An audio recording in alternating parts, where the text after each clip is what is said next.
Good Sunday morning. I hope you had a wonderful night's sleep. And we are in the last chapter of Leviticus. I did not realize that there are only 27 of them in this book.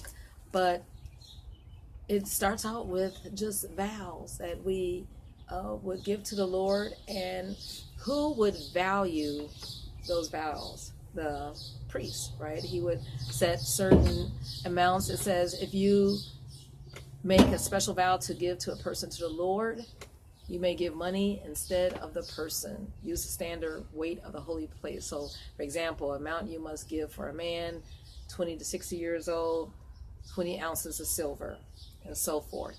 And what spoke to me is that I'm so thankful that man doesn't give us value, right? That we don't have to look to external references, magazine covers, the media. A lot of times, and I think we were talking about that last night, how quickly suicide is turning into the second place of adolescents, youth taking their lives. A lot of them are depressed because of the value that society or social media or just these forces are placing on them, and they just don't feel pretty enough, good enough, popular enough, just not enough.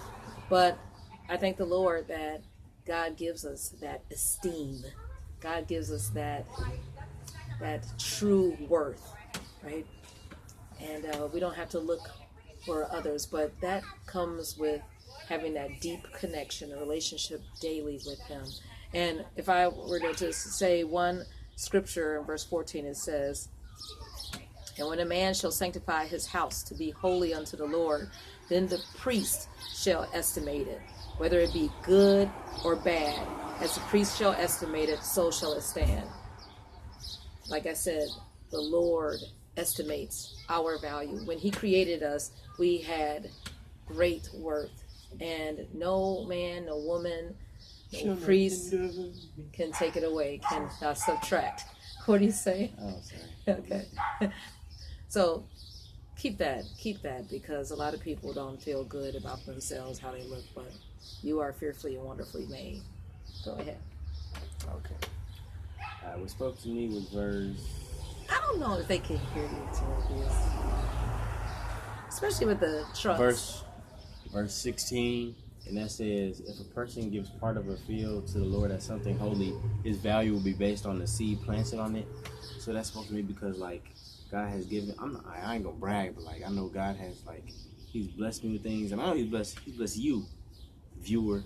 He's blessed you with a multitude of talents, some that you may not have noticed, that you may not have cultivated yet, and others that you are obvious.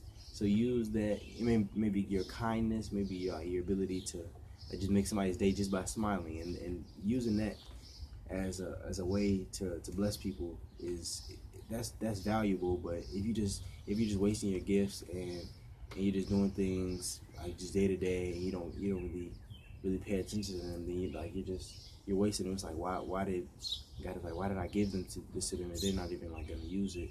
So instead of making your gifts lose their value, try to find them and pray to God and ask Him to help you to mold them so that they can be used for His glory. Hallelujah. And for His service. And that has something to do with Psalms 102nd verse. We're about to go into worship. And what does it say to do? Serve the Lord with sadness? Serve the Lord with our gifts with madness, or serve the Lord with gladness? Yeah, let's go out there and come before His presence with singing, thanksgiving, and joy.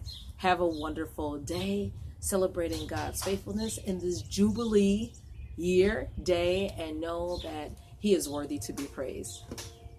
Have a good one.